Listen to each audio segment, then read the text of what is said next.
You're listening to the Pace Radio Network here at paceradio.net. The views expressed by the individuals during this broadcast are their own opinions, and they may not be the same as those of their group or other organizations they may be involved with. All medical advice during our broadcast is not a medical opinion and should be checked with your medical physician.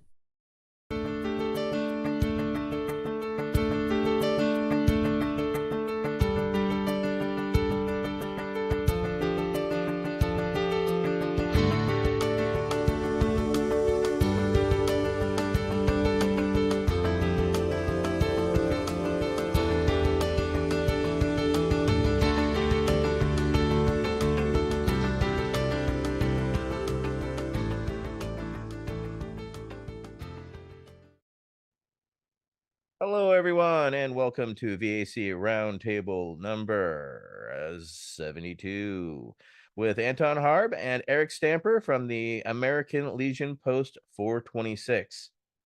We're continuing our conversation with those around us who are active and, doing what needs to be done, which is something that we firmly believe in. We're also going to have a conversation about a unique situation that's happening online and in Arizona regarding the American Legion Post, because as you know, we have unique situation, regarding cannabis and being in the military, and we have tried to engage our VSOs, veteran service organizations, for those who aren't familiar, and that can be challenging, needless to say. So very proud to have Anton and Eryck here tonight. Basically going to start off and go right into our first question, and I'm going to go start off with you, Anton, and then go to you, Eryck. How did you originally come to cannabis? Well, I kind of had a unique path to cannabis. In order to kind of get to that stage, I need to kind of give a little bit of my background. So I'm a former Army officer. I was a field artillery officer. I served in Operation Iraqi Freedom in 2005 and ended up actually getting sick in Iraq. I got medevaced out and eventually ended up getting retired out of the military. Post-military, I have a bachelor's degree in criminal justice. So the natural path for, a former reconnaissance, forward observer with a criminal justice degree was naturally law enforcement. And for me, after getting out of the military and struggling with post-traumatic stress, and I'm a cancer survivor from the burn pits in Iraq. I had a lot of health issues, but still managed to get into law enforcement. And my path initially started as a Border Patrol agent with Homeland Security. I worked down in Sonoyta, Arizona, next to Nogales, for a little while. And after the irony I tell of the story is that my Border Patrol career, if you will, ended after I slipped and fell down a mountain carrying a 50-pound bundle of cannabis. That was kind of a unique part of my story, right? So I injured my knee and I wanted off the border. So I ended up going to Boston and ended up getting a special agent position with a little known agency called the Treasury Inspector General for Tax Administration. And they do a lot of the internal affairs work for the IRS. And they do a lot of like domestic extremism type casework. Eventually, I got out of there and was picked up by the ATF and became a special agent with the ATF and was assigned to Detroit. And during that time, I served my time as an undercover special agent in Detroit, which, as anybody can imagine, was high-paced, if you will, at times. And at the time, I was dealing still with health issues, still dealing with post-traumatic stress, started dealing with chronic pain issues, went to the VA, and within a year, the VA had me on fentanyl, oxycodone, Xanax, and I had this cocktail of medications that there's parts of 2014, 15, 16, I don't even remember, right?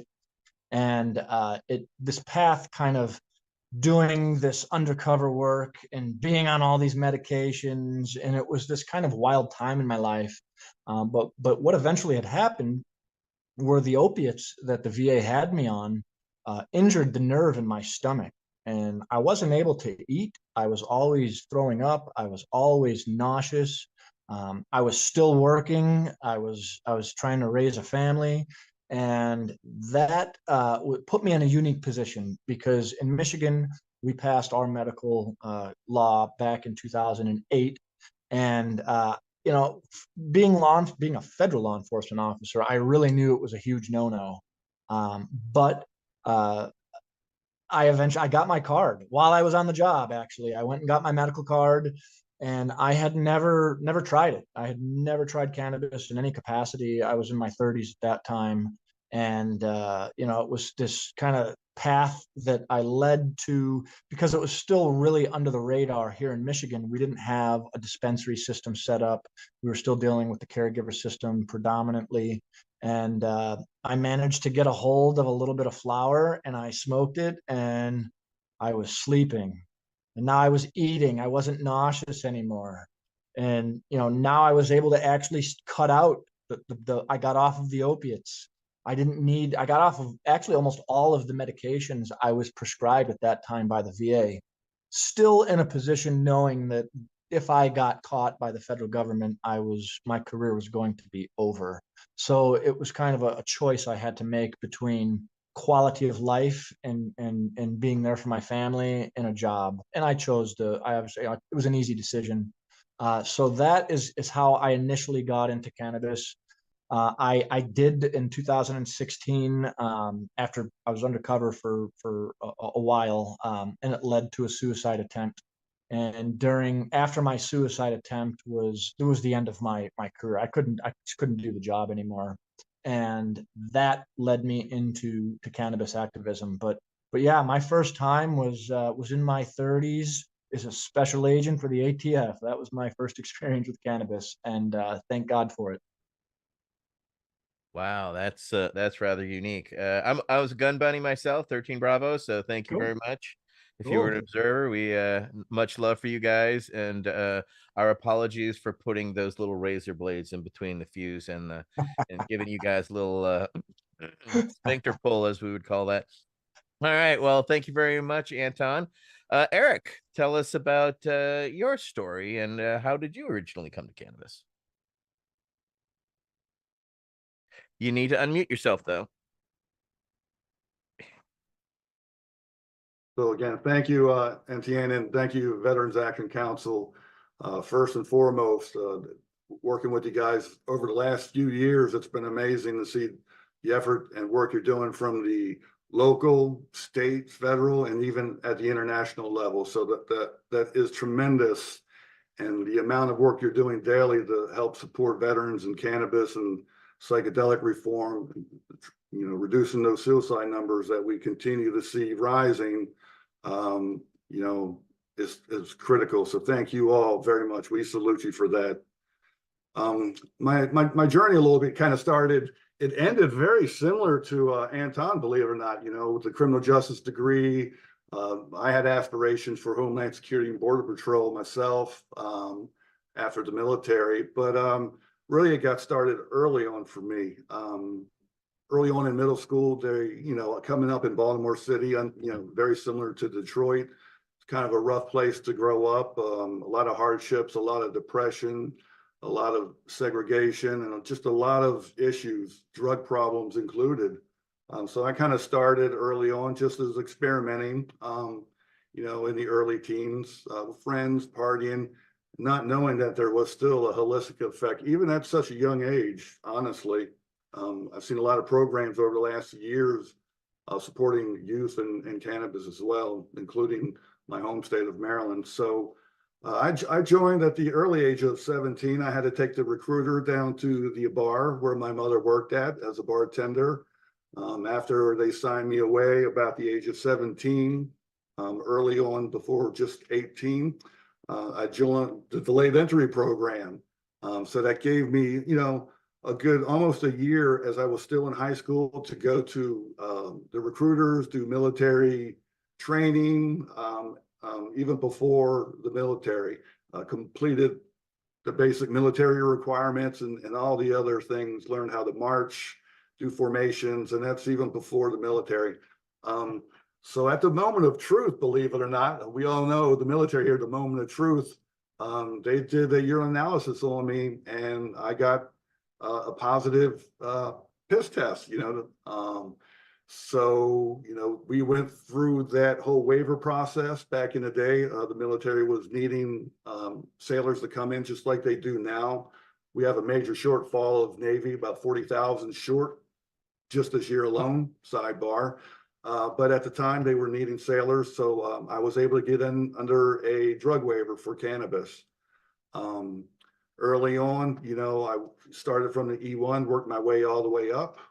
Near the middle of my career, I even became a urinalysis program coordinator myself. So I was testing, analyzing, submitting urinalysis results to the drug lab. And even at that time, I was proud of the work I was doing, honestly. And I thought I was doing the right thing by working to discharge veterans with,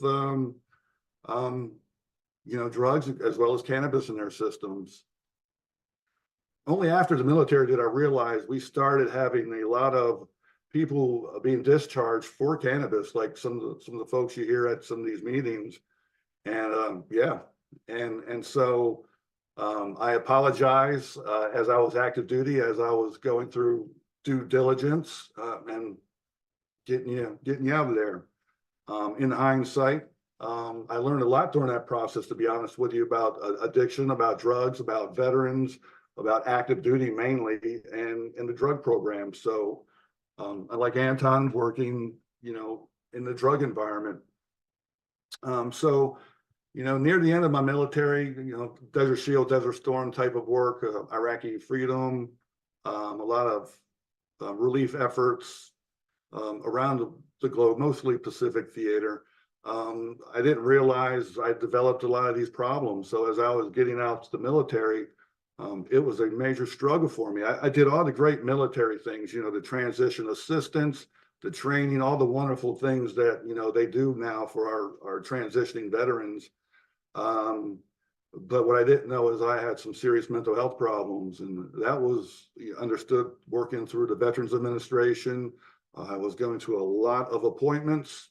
I couldn't maintain a job. I had quite a few jobs at the beginning.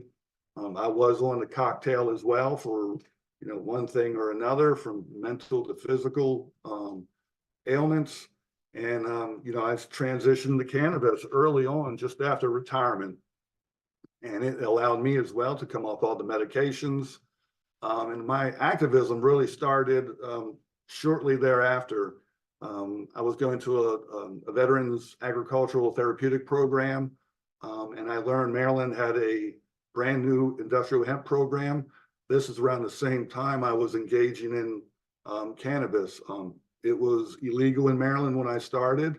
I started working with a group called Maryland NORML. NORML is the national organization for the reform of marijuana laws. Every state has one, and there's a national in DC. So I learned a lot about cannabis through NORML, learned a lot about advocacy, fighting for veterans and patient rights in the state of Maryland. Shortly after that, I became their veterans outreach coordinator. So I was talking to a lot of veterans in Maryland about cannabis. And we transitioned to a medical state around that same time through a lot of the advocacy efforts.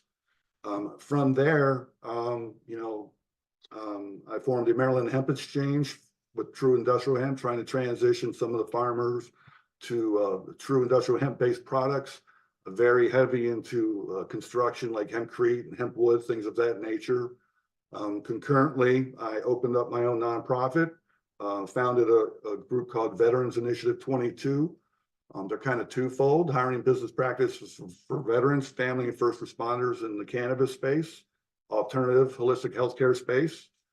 At the same time, as the brand new industry developed in Maryland with cannabis, I engaged right away with our leadership. I got a job at a dispensary.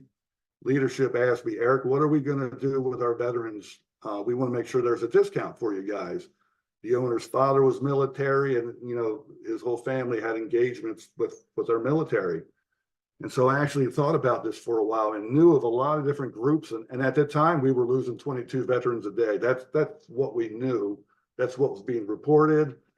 And that's kind of the theme a lot of us are going off now, is 22 plus a day. And so, as this business and industry in Maryland was forming, I asked if we could do a 22% discount for veterans.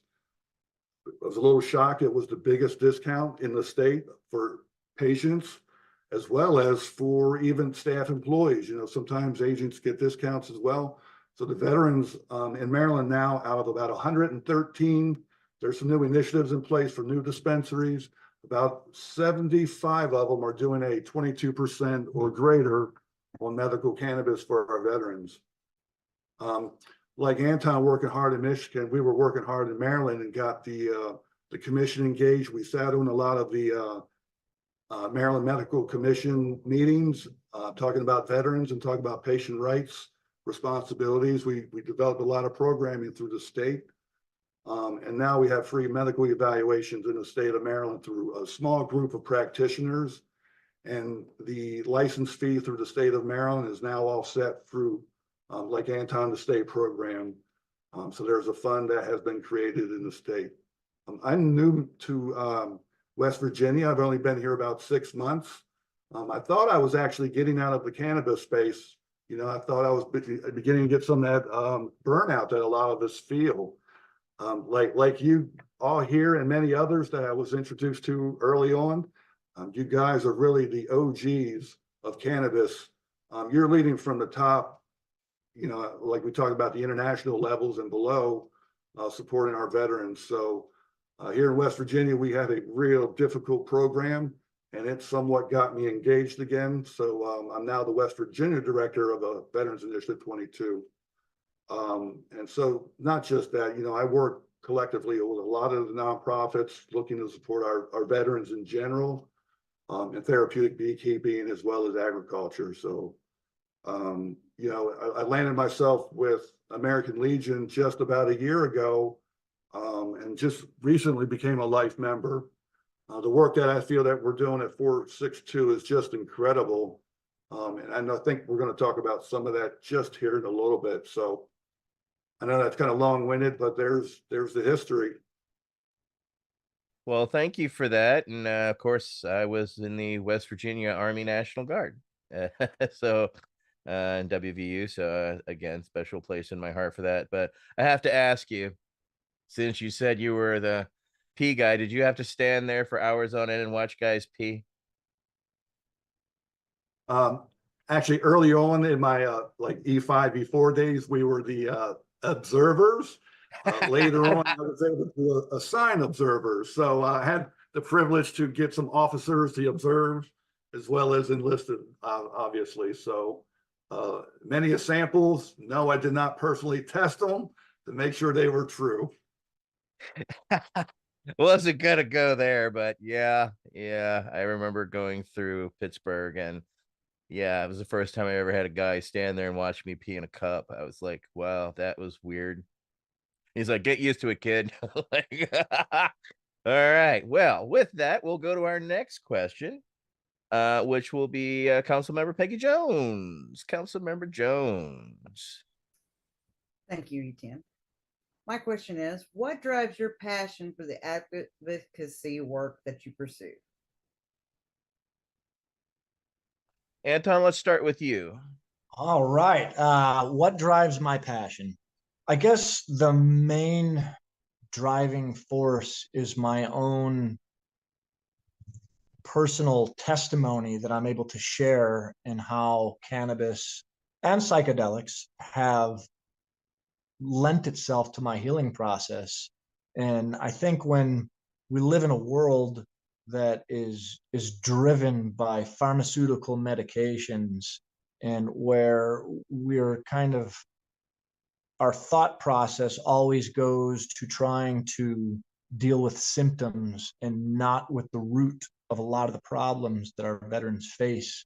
You know, I have a need to speak up about that and share my story and share how not only cannabis, but the cannabis community has, you know, I always say the two are intermingled. You know, cannabis is this wonderful plant that we have that breeds this network, this unbelievable network of people who have so much in common. Some of my best friends I've ever made in the veteran community have been over smoking a joint, right? And that's and those are some of my best friends for life. So when we talk about like what drives me personally, it was a need in Michigan. When I had left government service, there were no resources. There were no veterans to connect with that I was able to find. And that was a problem for me because at the time when we did not have that dispensary system, finding a caregiver that you can trust, that can grow for you and be able to get your hands on products that would help, it takes a lot of trust and it takes a lot of networking as well, right? So I wanted to leverage, you know, we have social media and we have all these different platforms to not only tell my story, but make sure other veterans know that there is a network out there and that there is a support system. And in Michigan, we're very lucky. We have some unbelievable advocates who have been advocating for decades for legalization, and those were the godfathers and godmothers of legalization here. So I kind of have a drive to not only assist veterans, but you know, I want to honor those who have come before me and who have put a lot on the line, whether it was prison time for cannabis possession or whatever their charge was. The patients who we have families all over the state of Michigan who have lost their children because of cannabis use, and it still goes on to this day where CPS is still you know, hounding parents that are legally exercising their right to medicate. So I think the passion I also have with my government background, I found myself as kind of this middleman. I have a really good understanding and I know how to engage with government, but I also have a very good reputation and a very good network within the cannabis community. And what I found is the government and the cannabis community, sometimes there's a lot of miscommunication, and those miscommunications can lead to serious problems, especially at a policy level when we're dealing with policymakers who aren't able to maybe understand an issue or aren't willing to understand an issue. And I've found, you know, I've kind of become this bridge where I can take the issues of what the community is trying to raise and present them to government in a way that I know is able to get through to them. So it's really been a kind of a full circle thing for me. Thank you, Anton. And Eryck, what drives your passion for the advocacy work you pursue?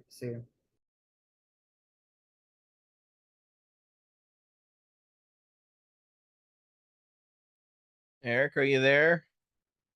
I think he had a freeze issue and he's jumping on. He'll be back in a sec on his phone. So we'll hold on that. He just sent me a message via messenger, so he just kind of locked up for a second. So we'll come back to him. But you're correct. You know, there's quite a few mentors that are out there. You know, one is, of course, that was Ben Maisel for us, the late Ben Maisel, and of course John Sinclair. You know, there, which of course that's the Godfather, as far as you know I'm concerned, and yeah, so Michigan has always kind of led the way and have been the broad shoulders that a lot of us have stood on because, again, you had some brave people, but then, you know, just from John's situation and, you know, the hash bash and everything that, you know, created a whole culture that came out of Michigan that's still ongoing to this day. So, Eryck's back. So, with that, Peggy, you want to ask Eryck again? And welcome back, Eryck. What drives your passion for the advocacy work you pursue? Thank you, and it's good to be back. Sorry for those technical difficulties. I'm gonna stay off of video until I get reconnected. But that passion, honestly, I feel has started from early on in my military career. I always joke and say Navy represents never again volunteer yourself. We love acronyms in the military. But I think early on in the military, I got a passion for just helping out the community, helping out my fellow shipmates in the Navy, and, even helping out the family when I could. So, that carried through my whole career until retirement. When I retired, I was really confused about what I was going to be doing in life and what direction I was headed. And so the veteran community just resonated so well with me. So it doesn't matter what I'm doing through volunteerism, or even if the opportunity for a salaried position has become available, the camaraderie, the teamwork, the ideas, visions, and everything that we've learned in the military, those common core values continue to resonate. So that passion is alive and well. And, it's just so much to be able to share and take care of our fellow veterans. That's the bottom line, taking care of veterans and their family. So. Well, thank you for that. Next question will be from Councilmember Wade Laughter. Councilmember Laughter, speaking of Navy. Yeah, hi there. Great introduction from both of you. Really a pleasure to meet you. I've certainly heard of your work. Would you walk us through this new American Legion Post number 426 that you've created? I mean, how is it unique? What do you hope it can and will do? And how should our veterans cannabis stakeholder group, this group that's talking with you this afternoon, how should we see it in the context of our activist toolkit? Where do you see it fitting in? Help us out here. Thanks. Great. Anton, you want me to jump on that one real quick for you? That's all you, brother. Go ahead. Okay. First of all, I want to say Anton has recently been a member since January, and it's a pleasure to have him on board, just like, in fact, a few of you other members of the Veterans Action Council have become support, and we look forward to working closely with you. But I believe, we have a motto at the American Legion, and that's Veterans Strengthening America. And we do that in many different ways. We have a whole pillared system about how we do that.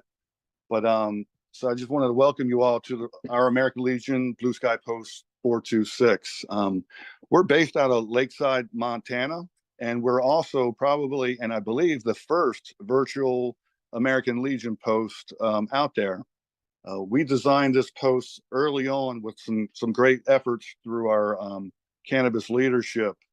And so if I may just spend a little time talking about the American Legion, if that's okay, and then graduate into the work that we're doing at our post that I think is, really profound in your question.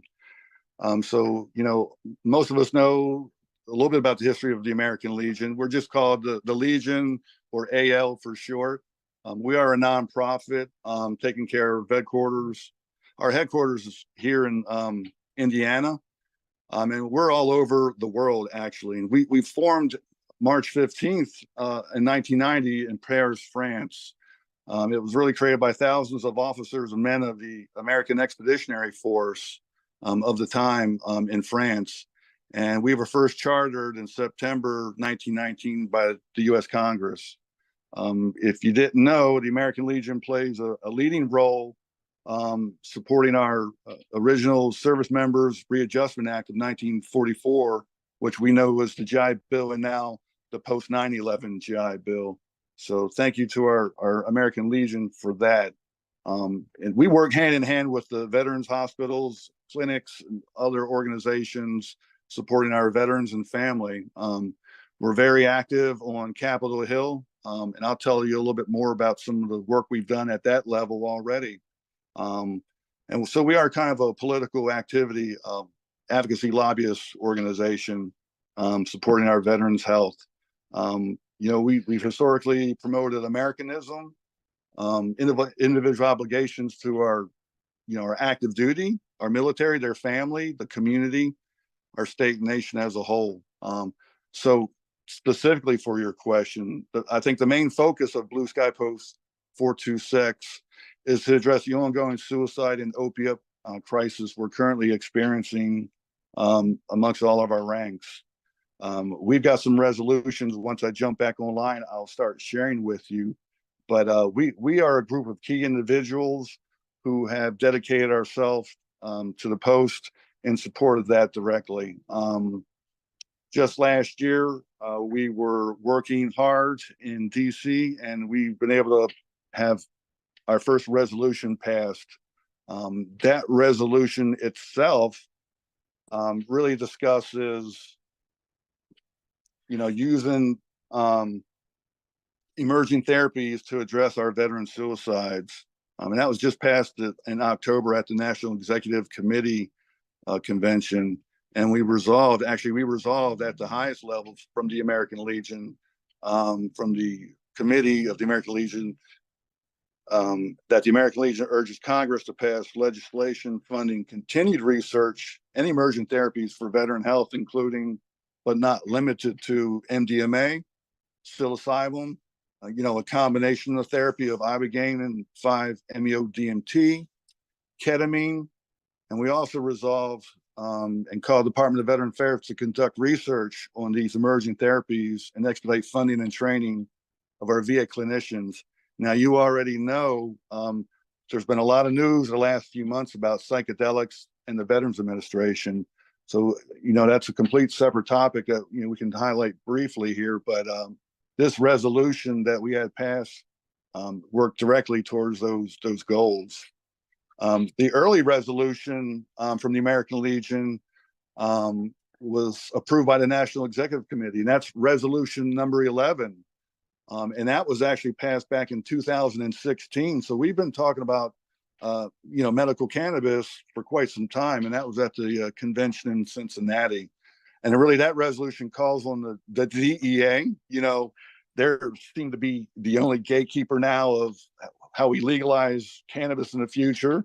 So it just calls on the DEA to license privately funded medical marijuana production operations in the United States, and also to enable safe and efficient cannabis research, and urging our Congress to remove from Schedule 1 and to reclassify it. And that resolution, again, was passed by the American Legion.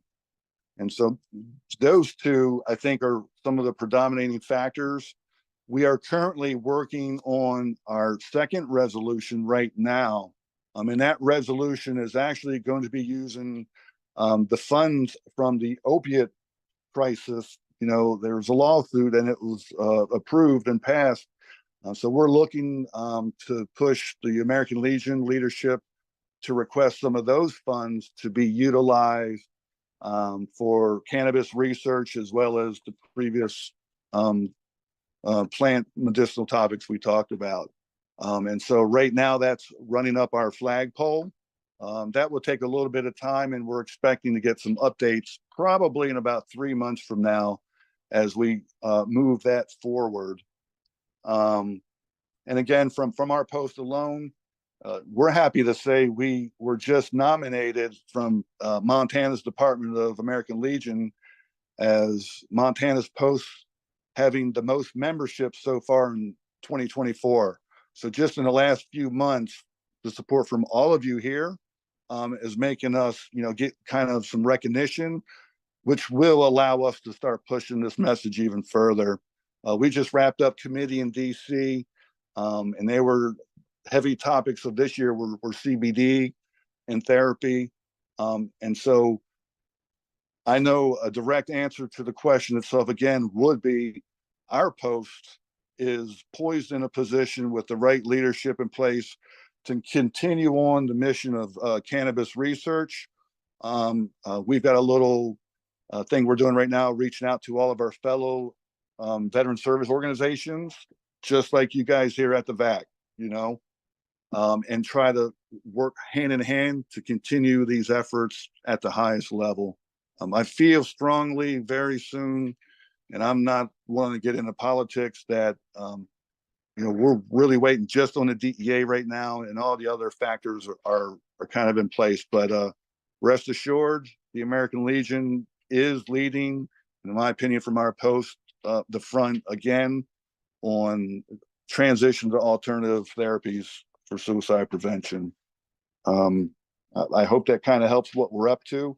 I'll also share, if you're interested, or the membership requirements. You just have to be a military member who served. We're a little bit easier and more lenient than some of the other services that have more stringent requirements.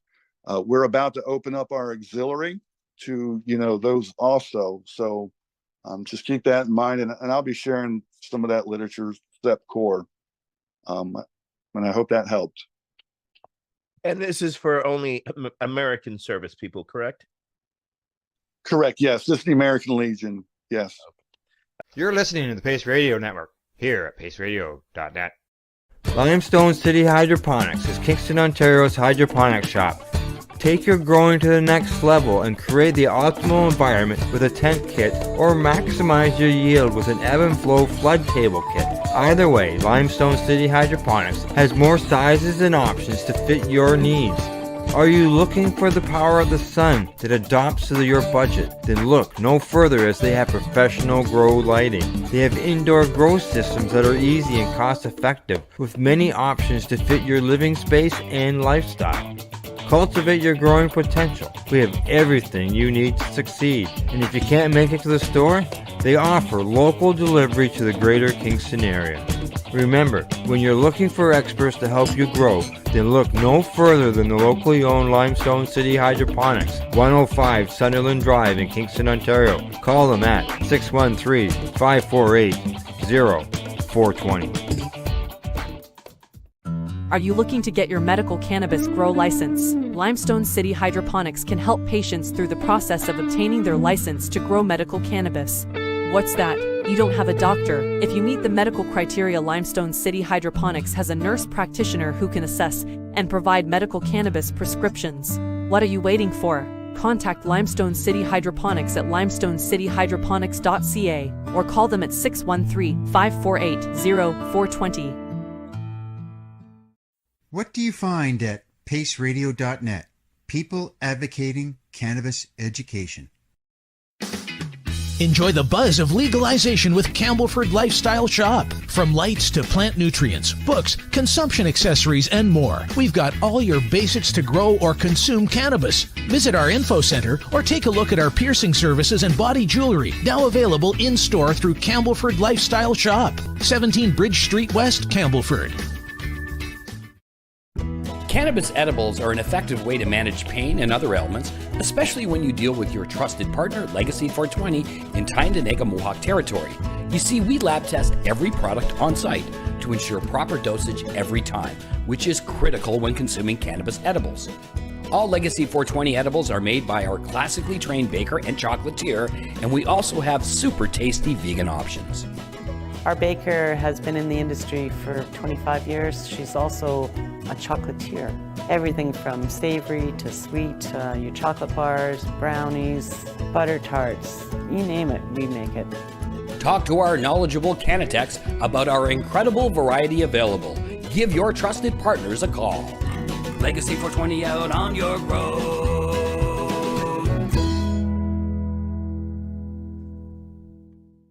You're listening to the Pace Radio Network here at paceradio.net. Councilmember Jones has a follow-up. Yes, Eryck. For those that are watching, what website would they go to if they wanted to join this American Legion post? Thank you. Yeah, great. I was going to, now I'm recalibrating my technical issues. I was going to put all that in the chat, but it's a little lengthy. It's a Google form you just fill out with some basic information, and we'll pick it up from there. All right. With that, we'll go to Leslie Fries with the next question. Thanks, Etienne. Yes, Anton, how do you see cannabis and psychedelics being best utilized by veterans in the future, inside and outside the VA? And how do we get there from here? That's a great question. Um, I'll start with this. Cannabis legalization up until today has essentially been one big form of civil disobedience, really, at the end of the day, because of the federal illegality in the Controlled Substance Act. It really has created a whirlwind of problems. And about 3 weeks ago, I was on the Hill lobbying for some veteran legislation. And an interesting statistic that I was informed on was a normal session of Congress. They passed somewhere in the neighborhood of 355 to maybe 375 bills during a legislative session. Our current legislative session is at 42.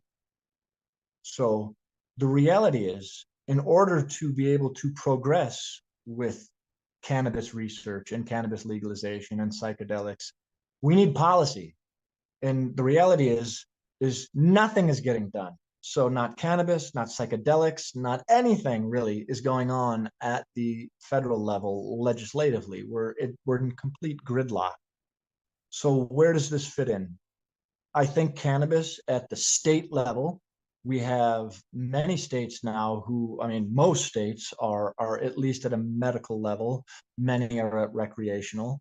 And some states have even opened up to psychedelics, be it all plant medicines, or even in the state of Michigan here, we have it decriminalized plant medicines in Detroit and Ann Arbor. So there's various spaces to where these plants are accessible.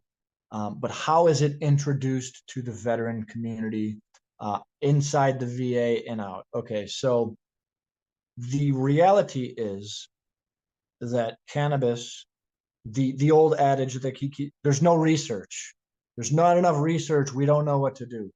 And then when we propose research, they say no. So it's like this never-ending cycle of not being able to get the data to give to the policymakers, and the policymakers just they're not open to a lot of these different things. So I think a lot of, at the cannabis level at least, is incumbent upon us, the veteran community, the folks that are operating at an advocacy level, who are working with lawmakers, but who are also in the trenches actually working to create access to the plant. And with access, I think a big part, and I'm always a big proponent of education. And when we talk about psychedelics and plant medicines, there is sometimes a falsehood that I think of, where people will say that there's like zero risk to cannabis or psychedelics and it can't kill you and there's no way it can hurt you. And the reality is that there are certain side effects that can happen. And even if those side effects don't kill you, they might make a veteran uncomfortable and not make them want to engage with the plant any further, right? So when we talk about education, we need to educate folks. We need competent physicians and doctors and researchers like Dr. Sue Sisley, the founder of the American Legion, the American Legion Post. We need people to be able to also bring the veterans out of their shell. When we talk about at the VA level, I don't see it. I do not see it. Every conversation that I have had with VA folks, even as it pertains to medications such as ketamine, right, which is a Schedule III classified drug. I have personally been doing ketamine therapy since 2018.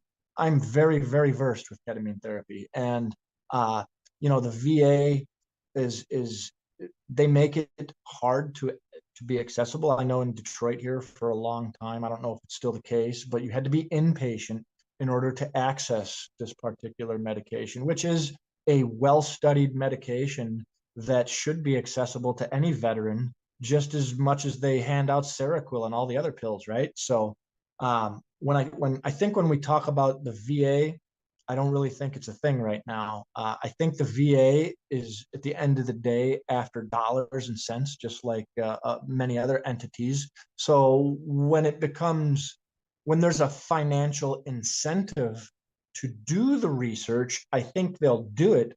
But I think a lot of the research that we see is slanted or biased a lot of times. It's not going into what benefits can cannabis have.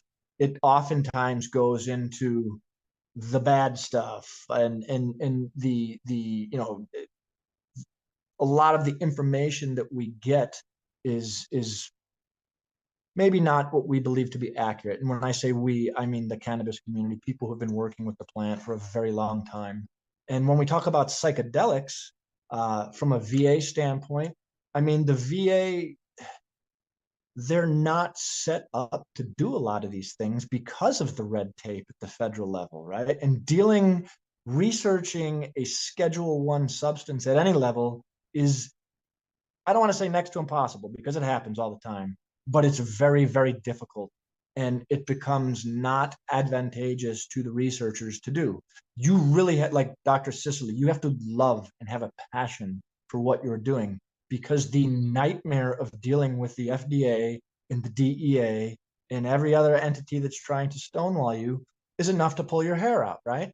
And when we talk about psychedelics, one of the most therapeutic experiences I've personally had was going off to Peru, going into the jungle and drinking ayahuasca. I mean, it took a lot of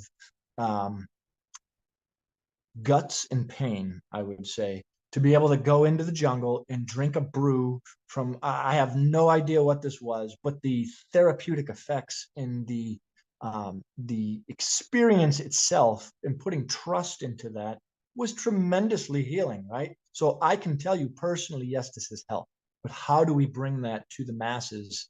And especially when we talk about some psychedelics, such as ayahuasca, we have a lot of veterans who are still being over medicated by the VA. And when we take veterans who are on a lot of these mental health medications, it becomes very tricky to introduce things such as ayahuasca, because we don't want cases of serotonin syndrome and things like this to creep up, because then that just puts us back even further, because that gives the prohibitionists ammunition, right?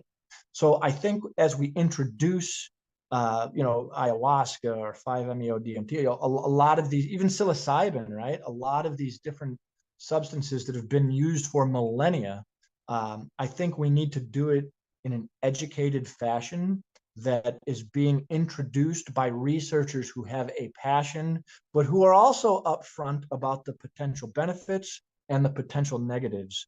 And the VA, I don't see it anytime soon. I think personally, I feel that we're at a space right now in the country where we're just legalized enough to where people aren't going to jail and research is being conducted, but we're not at the space yet to where big pharma has been able to come in and big pharma what they do.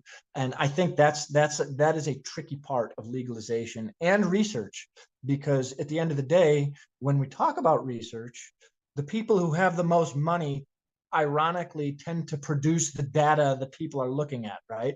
And that's usually big pharma. So I feel like introducing these things to the veteran community is incumbent upon the activists, but the activists need to be backed up by the scientists and the physicians, so we can have veterans out there having positive experiences. And if a substance isn't for a veteran, if they for some reason can't have ketamine because of a cardiac issue, or for some reason can't be introduced to ayahuasca for whatever reason, we want them to be educated and know that, and try and find them a particular avenue that may work for their healing journey. Thank you for that. There's a lot to that, but thank you for breaking that down. It's, again, logical. We did have a question that popped up for Eryck from our Facebook.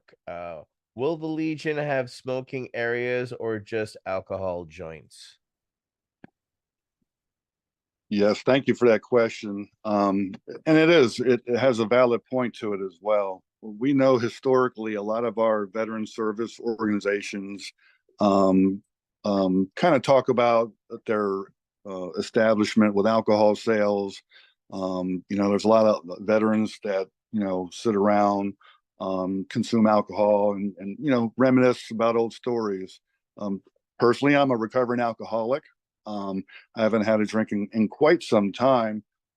It doesn't stop me in my own sobriety. It doesn't stop me from communicating in all the locations that are critical to do our communications, to include, various different posts. American Legion, just like other 501c3s, we are private clubs. So we have the ability to make some of our own decisions. We do follow, policy and guidelines from our leadership. And as we transition into this new cannabis space and psychedelic space, we'll be working closely. And I heard you earlier talking about doing some work locally at your American Legion. 2 years ago, we actually had the post I was attached to at the time, we did a Veterans Cannabis and Comedy event. And the only people, because of the state of Maryland, the policy and regulations, we had actually cordoned off a specific area out in the parking lot for cannabis consumption. So we all had everybody sign the mandated state disclosures. You had to be a medical patient. We went through like we were actually part of the regulatory process. We wanted to make sure people weren't sharing their cannabis. So we looked at their medical cards, looked at their medicine with their labels. We went through all the normal processes, and they consumed at the comedy event.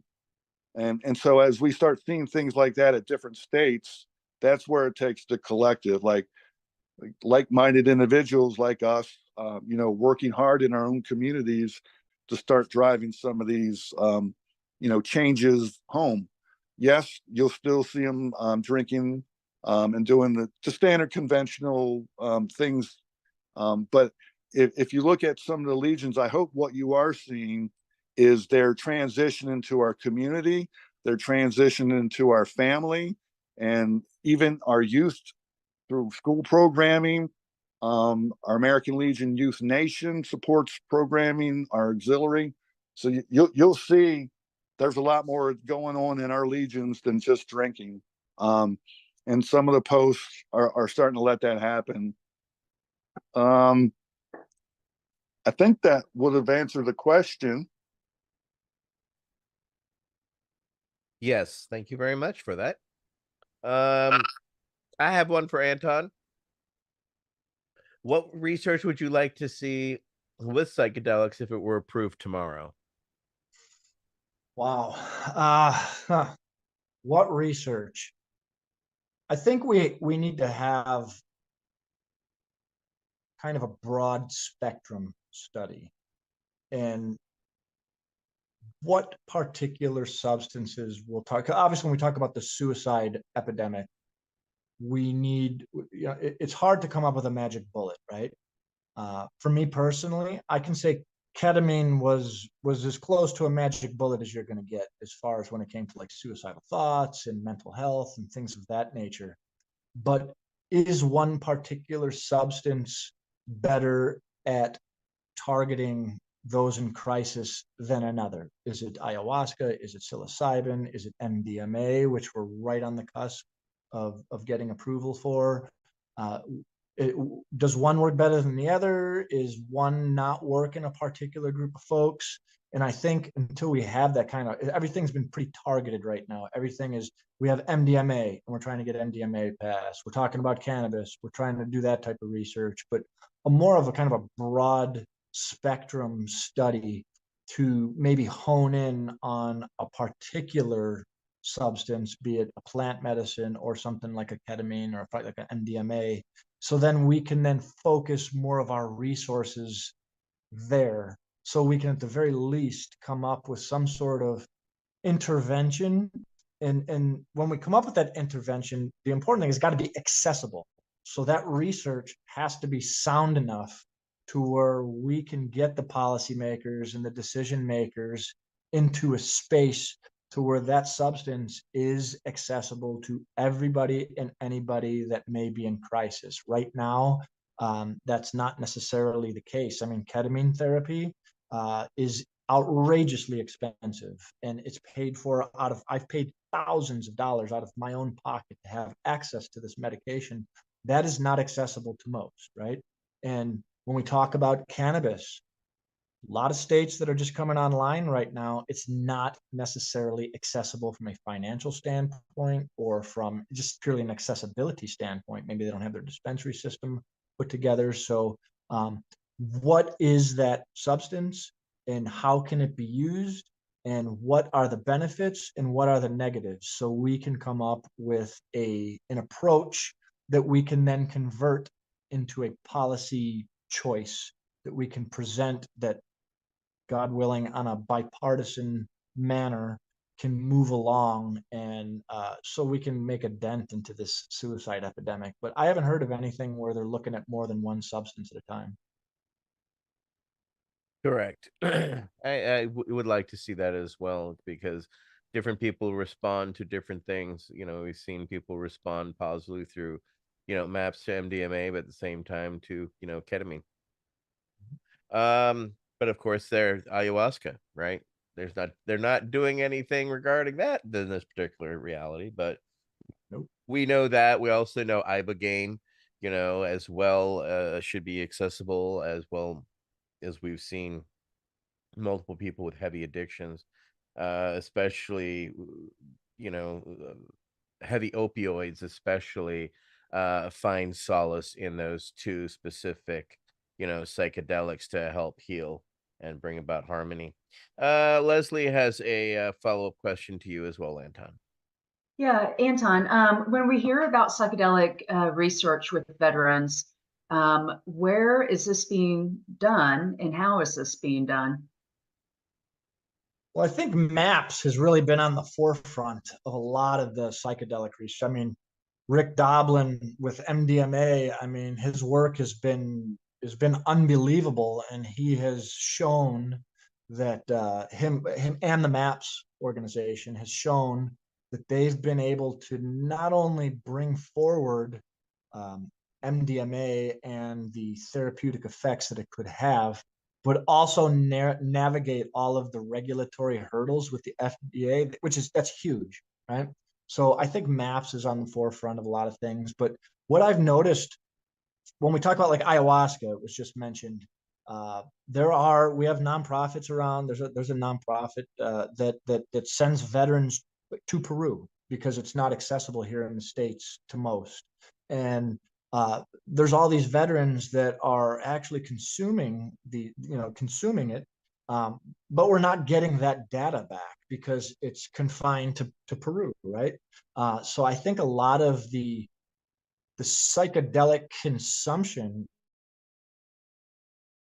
is still being done in a relatively underground manner. And I think that's kind of a shame because there's so much data that can be collected from this. So a lot of it is anecdotal, right? But I think what we need is not only organizations who are willing to study the psychedelics, such as MAPS, but competent researchers who are willing to stick their neck out, like Sue Sicily and Rick Doblin, who are willing to fight the system tooth and nail in order to progress with a lot of this research. So MAPS is really on the forefront. I think a lot of, I believe I just heard not long ago, it was in the past week or two, that there's a breakthrough, the FDA granted breakthrough therapy to LSD or an LSD derivative. That we're starting to get to the point now to where I think after psilocybin being granted breakthrough, all these different substances that are finally starting to get a little bit of traction. But the issue is it costs so much money to conduct this type of research with a Schedule I drug, right? So in what I have found in talking with researchers, nobody wants to be the one who puts the dollars on the line, right? They don't want to put their all the money on the line, and then everyone else comes in behind them and kind of benefits from the research. So I think MAPS has really been on the forefront, and I think they'll probably continue to be that way. Let's see. Council Member Landry has a follow-up for Eryck. Yes, Eryck. I was wondering if Post 426 is going to have methods of delivery, like educational. Because I meet a lot of older vets, and they're getting recommendations for cannabis. They're not getting the information on how to consume the cannabis or methods of consumption and stuff. So I'm wondering if maybe if that's part of the post 426, meeting profile in the future. Is it something that's going to be planned? Thank you, Tony. I very much appreciate it. It's been a long time. And I appreciate also you allowing me to carry that personal flag of yours made of hemp on quite a few occasions. Very profound side story. Yes, what you say is critical. Without a doubt, we want to make sure our veterans are properly educated, properly dosing, even documenting and journaling, their usage through, terpene profiles, the whole educational program. I don't think we need to get into, but that is something we haven't looked at. We are just forming some of our more detailed policies and procedures that we're putting together, and consumption, education, and usage is critical. Let me take that back to our group as something we can look at. And I know that's something something that shouldn't be too hard to put together with the skill and the expertise of the staff that we have on board already, and hopefully with new folks coming online with concepts and ideas just like you shared. We always want to make sure we're covering all what we call the wickets of the work. So we'll take that back. We don't have any policy in place just yet, but we'll make sure we have it addressed at our next board meeting for a topic of discussion. And if you give me a chance, I could talk a little bit more about the psychedelic question, if there's still time at the end. Go ahead, Eryck. Oh, great. Yeah, thank you. So the earlier question was about psychedelics inside and outside of the VA, and some of our thoughts about utilizing it in the present and in the future. I just wanted to say, just a few weeks ago, on March 6th, our post commander, some probably know, Todd Scatini, along with Dr. Sue Sisley directly, she's a pioneer and cannabis researcher, and really the founder of our post and a lot of our work. They gave public commentary to the Veterans Administration's National Research and Development Council. That was to congratulate them for their bold move to begin researching psychedelics. And really our message to them was to urge them to move even faster and be more courageous in their work to treat our veterans who have suffered so much on the battlefield. Secondly, we talked about our resolution number 5, which specifically addresses the usage of psychedelics, supporting PTSD, TBIs, chronic pain, and all the other maladies that we're suffering. So with the resolution and with our continued activity from boots on the ground level, we'll work hard to push our programming for psychedelics as well as cannabis. And I think that resolution resonates very well.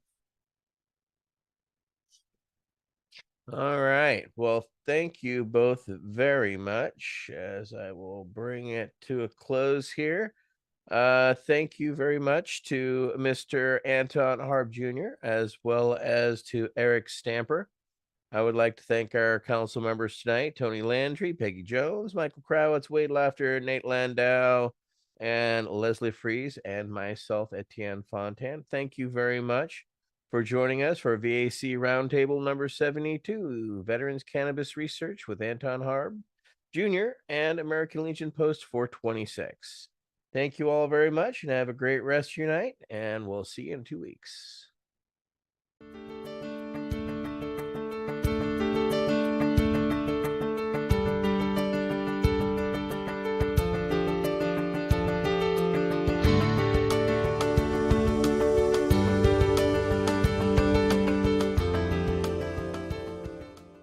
You're listening to the Pace Radio Network, here at paceradio.net.